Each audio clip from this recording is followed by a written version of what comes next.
I'm fulfilling my character destiny. I've been really looking forward to this. As soon as they could all see each other, they started real-time voting. And this is one of the things that's so fundamental to us being human, our hardwiring to watch each other and learn from each other. Our biology shapes our relationship with technology. The start of the dopamine cycle begins. We get a little kick of dopamine just at the idea of it. And that's enough to reward our action. Beneath everything you click is a vast and very valuable attention economy that's vying to keep you in these applications. We are so pleased to welcome Bob back to UEA to deliver this autumn's Lasdun lecture. And so without further ado, please join me in welcoming Bob Goodson.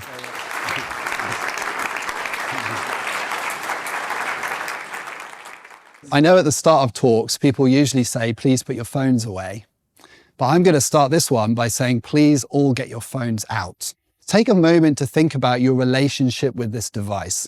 See how it feels against your skin, touch the screen, maybe look at some of the alerts that have popped up. Perhaps you feel a bit drawn in to see what that one's about. Maybe you posted some content online earlier and now you're tempted to see what the responses have been, maybe how many likes you've received for this content.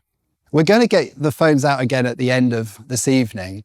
And my goal tonight is to help shift your relationship with this device. Am I using this device or is this device using me? When something new happens, some new capability on the device, right? Like you might remember the first time you could take really high quality photos. You might remember the first time you were able to access the world's knowledge. Within 2 or 3 weeks, we start to forget the magic. So tonight, I would like to try to reveal to you a way of looking at the device as a technologist would. And in so doing, help you leave tonight with a little more control over your use of the device and feeling a little more wonder about how this technology is built and how it works. We're going to do it through the lens of one simple feature, which is the like button. These little buttons that you see on content that allow you to share your emotional reaction to the content. They're clicked more than 50 billion times a day. The chances are most people in this room will have clicked these 10 or 20 times today already. And yet 20 years ago, this little feature didn't exist. My journey in looking into this started as my co-author Martin Reeves and I presented the idea for an article to Harvard Business Review about 4 years ago. And Harvard came back and said, we don't think this would be a good article. And we were kind of like, oh. And then they said, well, we think it would be a great book. And it's been quite a bizarre year for me, really. I really did not expect the reaction to this that it's had. Reviews and commentary on it have been in print in more than 140 newspapers and magazines since May. And I found myself live on TV on BBC News, Sky News, and various US news programs. So the 4 questions that I'm going to answer about this feature. The first is, who invented the like button? Where did this technology come from? Next is, why did the thumb become the iconic way to represent this feature? What happens when you click it? And why do we like liking so much? You'll see how to use 4 different lenses that you can then apply to any technology you want to understand in the future and any technology that's in your day-to-day life. You'll see how we look into the origins of technology and the consequences of this technology and technology in general. So, that's where we're going. You ready? Who invented the like button? And when I ask most people this, their minds go to around 2009 when you might have first seen this feature, and they think about Mark Zuckerberg and they think about Facebook, because that's the year that Mark Zuckerberg approved the addition of the like button to the Facebook website. And it's also the year that it took its iconic form, simply the word like and the thumb. Facebook were the ones to put that together and to put it into a social media context. So I call this the cartoon version of innovation. It's when we reduce the creation of technology down to lone geniuses, moments of brilliance, and the reality of technology development is actually so much more nuanced and interesting than that. Because technology actually develops in a sort of evolutionary model. It evolves so much more so today than it did, say, 100 or 200 years ago. And I would like to illustrate that by taking a look at where the like button came from. And that's why we dedicated this book to the tinkerers and makers that history will never record. Let's get into the evolution of this a little bit. I'm going to need to point at this slide, right?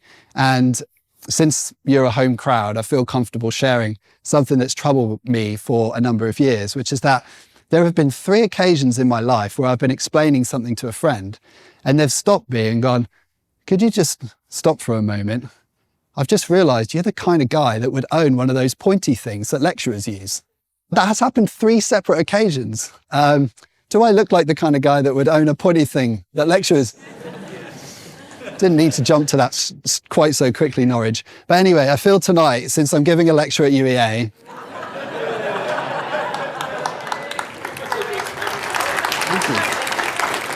Thank you. I'm fulfilling my character destiny. We'll start with the bulletin boards of the 1980s. These were very simple text-based systems by which people could post content online. And they had a system integrated into them called the voting booth, where you could push a vote for content that you liked, right? I'd say that's probably the earliest digital example where people were able to interact in some way with content. We moved to 1993 and the first graphic-based web browser came out called Mosaic. And it was the first time that you could combine text and graphics. And that web browser had a feature built into it called the hot list, which allowed you to record the web pages that you wanted to come back to. Then in 2000, TiVo released this iconic remote control. It was very big in the United States. It allowed you to record content from your TV, and it had 2 little voting buttons on it. If you wanted to see more content like that, it would automatically pick content out and start recording it for you. So in a way, it was the precedent of the kind of streaming services that we see today. And it had a little feedback loop in it, and it had some clever algorithms to make use of that data. Hot or Not allowed you to interact with photos for the first time with 1 click and see the next photo on 1 click. That started to pave the way for what you now see as swiping. Yelp, where I was working, we were the first to put multiple emotions on a piece of web content, and we were the first to allow you to interact with it in a 1-click way while recording the like that you pushed. Vimeo started to use the word like in 2005, and they had a little toggle next to it. FriendFeed used a smiley face, and they were the first to put the like idea within a social media feed, because they were the first to put that together, actually. Facebook acquired them 2 years later. We kind of think of it as like magically appearing here in 2009, when actually it had been evolving for a few decades before that, but in different forms. So I'll just say a bit more about the moment in this timeline that I played a part. This is Yelp.com, the company in 2005, where I was an early employee. I'm over there with the star. Yelp was 1 year old as a company. We were in San Francisco. At this time, you could still fit the entire company on a sofa. Today, Yelp employs 5,100 people full-time. And the product is used by 170 million people every month. And it generates revenue of more than $1.5 billion a year. So what were we trying to do back there? We were trying to build a local review site to help you find the best local businesses and encourage people and allow people to post content, reviews about those businesses. And we were the first to try and do that at scale in the US. But the first year hadn't gone very well. The product wasn't working, we weren't getting traction, and we were still trying to figure out the design of the site. And a moment happened where our founder and CEO, Jeremy Stoppelman, saw this user called Kevin. He was just known as Kevin S. And Kevin S started posting the most amazing reviews. He lived in San Francisco, and they just kept coming every day, 10 or 20 reviews. He was totally prolific. We still only had about 20 or 30 users at the time, so he really stood out. And we were like, why is he writing this content? And we reached out to him. He told us that he was writing this content because it was fun and rewarding. And we're like, wow, people might actually write content because it's fun. This was a novel idea back then, so we weren't used to that idea. And we wanted to have a feature where people could compliment Kevin on his reviews and others like him. So we had this feature called Send a Compliment, and it worked like some of the other features of the time. You would write a message and send it. It took a few clicks. And one day, our co-founder and CTO, Russ, came over to my desk and he said, I think we could use JavaScript to allow you to interact with this content and send, props to the writer without leaving the web page, without a refresh, and without having to type anything. And it would be so much easier if we could do that. I'm going to look into the JavaScript today and see if I can write the code. Could you spend the day coming up with an idea for what this could look like? Like, what would we call it? What would the design be? And because I keep all of my notebooks, I still have this one. So on the 19th of May, 2005, I came up with this design. I thought we could put the word like, we could have the thumb, we could have a little counter so you know how many times it's been clicked and how many likes it's received. And it might flash, when you click it. And in so doing, I might be the first person to ever have written down a design for what became the iconic version of the like button. You'll see this is 4 years before Facebook added this feature, 4 years. I presented this within Yelp and everyone discussed it and said, we need to capture more than that. We need to know if the reviews are not just good, we need to know if they're useful, if they're funny, or if they're cool, because then we can do things with them, within the site. So instead, we went with a different design. We went with useful, funny, cool, and we became the first to add those multiple emotion buttons to web content. Getting into the research for the book, you'll see there are all these moments in the timeline where important things happened and took place. I went back and interviewed these people. And this included the founders of Twitter, FriendFeed, Hot or Not, Pinterest, Gmail, YouTube, Yelp, LinkedIn. They all said the same thing as my experience, which was they did it in a day, pushed it live, it worked, they moved on to the next challenge. They weren't aware of anything important happening in that day's work. They were just solving a specific problem for that specific site. And they had no idea that they'd made any kind of contribution to this feature that has become so ubiquitous. That was pretty amazing to me. You'd think at least one of them would have made up a story of how they really invented it or how they could see the future, but not one of these people said that. And that really tells you what you need to know about where technology comes from these days. Can you see how it's these incremental changes that lead through an evolutionary process to the things that we are using? So let's go to the next question, which is, why did the thumb become the iconic way to represent this feature? Well, you might be thinking, it's obvious, isn't it? You see the thumb all over the internet now and it's really intuitive. And was it not obvious? It was not obvious. And you can see that because the things that the designers chose in the first versions of this did not involve the thumb. Xanga chose these strange little digital coins. YouTube actually used the heart before they moved to the thumb. Vimeo used a toggle, not even a button, and FriendFeed put a smiley face on it. So the thumb wasn't obvious, and yet it has come through. So how does that work? We actually have to go back before the digital era.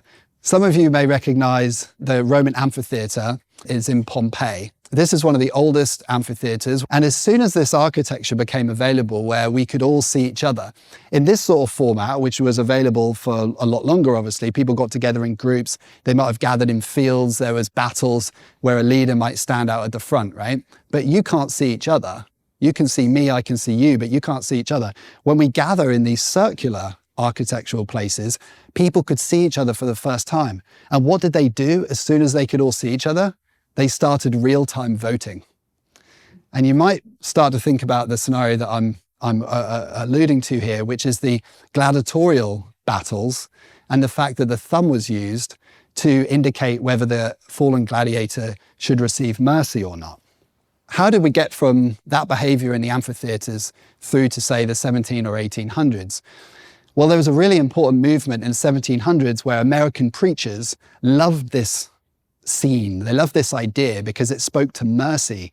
They were weaving it into sermons as they moved through America. So the idea of the gladiator and using the thumb to show mercy became part of these really popular sermons. By the 1800s, the painter Jerome created this iconic image. Jerome, by the end of the 1800s, was the best known painter in America, and his images were very popularly reproduced. So he painted this and people put it in their homes all over America. It's a very popular image. And this was really important in the thumb gesture that we all use today, because you might be able to see here, the question is, the gladiator, fate is here and he's looking up and you can see people gesturing. Now the painter had to make a decision on what gesture to use. He knew the thumb was involved, but what to do with the thumb? And this painter decided thumbs up and thumbs down is probably what was the case. We now know it wasn't. Actually, there was a different gesture that was used, which is more about what to do with the sword. Draw the sword across the throat or put the sword away. So these were probably the thumb gestures that were used. But this created the idea that spread through America that thumbs up and thumbs down were the gestures. In the First and Second World War, fighter pilots needed a way to gesture because airplanes were so loud, they had to give a signal to say, should we take off or not? Is everything okay, right? Or are there problems in the cockpit? So they started using the thumb. You can see it represented here in a poster from the 40s. After the war, people loved fast, dangerous cars. So people like James Dean can be seen here using the thumb. So it started to become popularized by people like James Dean. Everyone that just laughed just dated themselves to about their mid-40s. I really just wanted an excuse to put the Fonz in a presentation. But there's like that parody idea that started to come in of figures like James Dean by the 70s.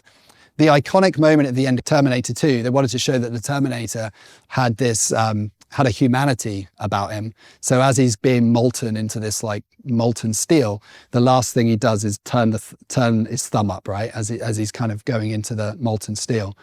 And then coming full circle, Gladiator, the movie, came out, which just further reinforced this idea in 2000. And so this is the backdrop that designers were experiencing and why the thumb became an obvious choice, again, through that sort of evolutionary process that I talked about at the start. So I now need your help to run another experiment. I've been really looking forward to this. We actually had gladiatorial arenas here and battles took place in the British Isles. And when the Romans left, of course, they took that tradition with them completely. So it's been about 2,000 years since any group of people have come together and drawn the thumb across the throat and booed, right? So Norwich, you have a chance to be, tonight, the first people in 2,000 years to gather in the British Isles and do this gesture. So are you up for it? All right. And I'm going to record it because I know this will get likes. Okay, so I'm going to say 3, 2, 1, and I need you to do this, okay? 3, 2, 1. Wow, tough crowd, Norwich. Awesome, that's going online later. The next question, what happens when you click this button?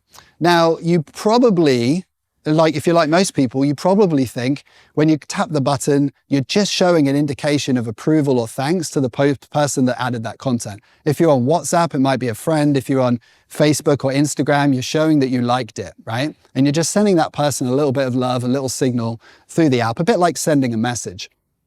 It's actually way more interesting and complex than that.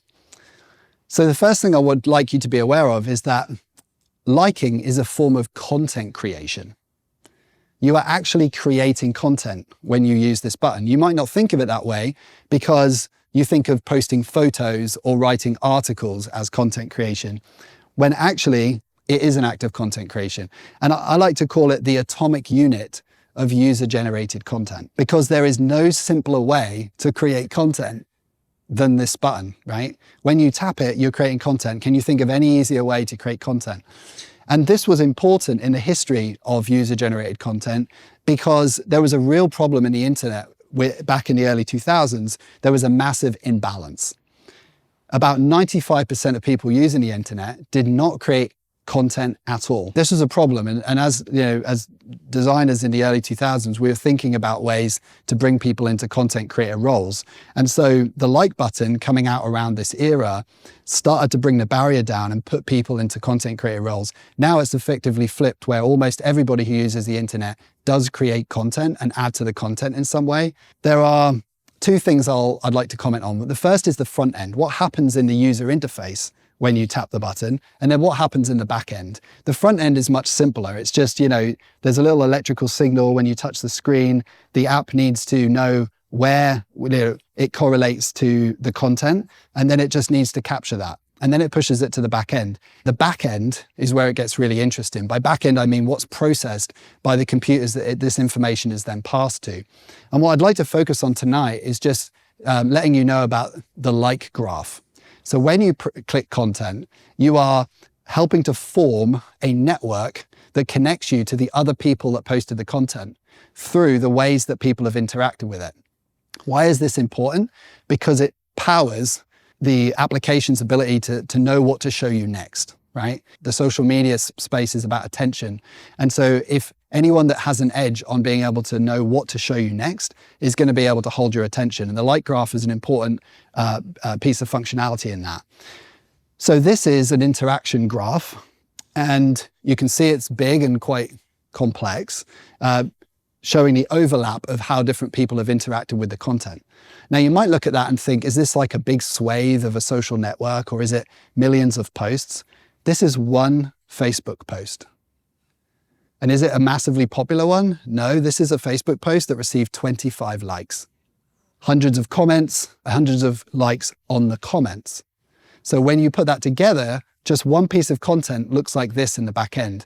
Now, imagine this multiplied. Some social platforms, of course, have billions of pieces of content. So can you imagine what the graph looks like if you amplify that by several billion? It's an incredibly large, intricate and powerful structure. And where every time you press that button, you are contributing data to this graph, which drives attention. Twitter did publish its back-end algorithm, at least a schema for it recently, and this is what it looks like. I won't go into detail on it. I thought you'd just like me to do that again.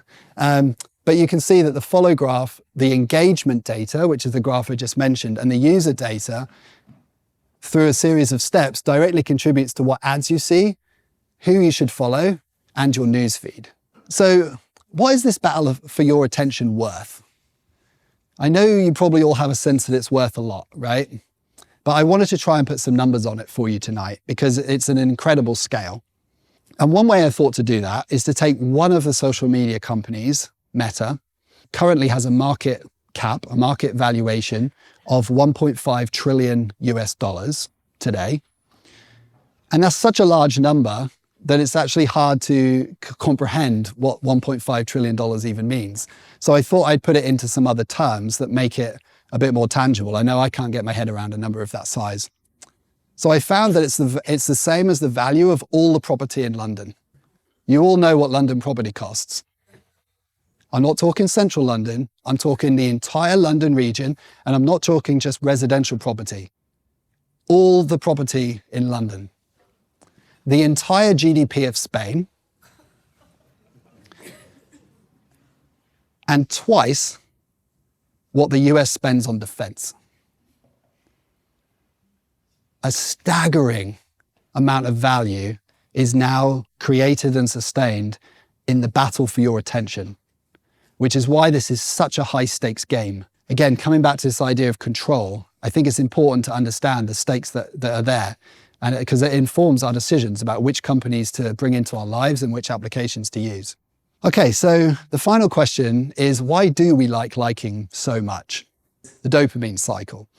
The thing that I want to draw your attention to is the role it plays as a neurotransmitter to motivate our action and reward our action. And to put it in a really simple example, we get to like 11:30, 12 o'clock and we start to get hungry, and we're at home and we know that there's the stuff in the fridge to make a chicken mayonnaise sandwich. When we think about that sandwich and the fact that we're going to make it, the start of the dopamine cycle begins. We get a little kick of dopamine just at the idea of it. And that's enough to reward our action towards making the sandwich. There's uncertainty in between, and then we make the sandwich. And if the sandwich is better than we expected, we get this huge dopamine release. And if it's not as good as we expected, we get a small dopamine release. And in the social media world, you think about a post, maybe you're out and about, you see a scene, you think, oh, this would be great, I want to post that online. You take the photo, you post it, you await the reaction. Think about that moment. You know, I've been thinking about this lately for myself. You post, and what's the first thing you think about? You start to think about, what reaction am I going to get? How many likes? What will people say? What will the reaction look like? You get the likes, it's either better than you thought or worse than you thought, and then so the cycle continues. Scientists are starting to look at the brain and see, like, how does dopamine affect the brain and how does liking affect the brain? So we're putting people under fMRI scanners and looking at what happens when they anticipate the likes, when they get the likes, if the likes are better than expected or not as good as expected. And some amazing data is coming back about the brain regions that are involved. So that's a bit on the dopamine cycle. I'll just have one more thing biologically to share about what's happening when you use social media and other applications. which is this idea of social learning. These are 4 handmade flints made in Norwich, but long before Norwich was a place. Now, how did the people that made these flints learn to do it? They watched other people do it, and they learned the technique. And this is one of the things that's so fundamental to us being human. Our willingness and our hardwiring to watch each other and learn from each other. This is known as social learning. Now, we have a preference to learn from people that are slightly smarter than us, slightly more attractive than us, slightly more successful than us. We don't have a preference for learning from people that are really different from us or far away from us. So we have a preference to learn through a sort of mild hierarchy, right? That means we need to understand the hierarchy of the people around us.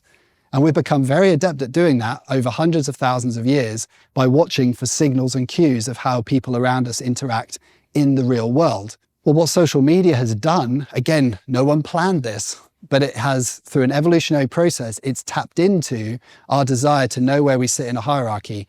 And things like liking, because they're so clear cut, they're so numeric, right? People can start to get a sense of where they might sit in some sort of hierarchy, and that's been digitized for the first time. And we are absolutely hardwired to learn from the people around us and through this sort of mild hierarchy, which is one of the reasons you'll find yourself being pulled in to this kind of content. So we have looked at these 4 questions and these 4 lenses, right? Where we looked at who invented the like button, and we got into a little bit of like, where does technology come from? We looked at why the thumb, and we saw the pre-digital roots can be really important sometimes, right? The history that came before the digital era.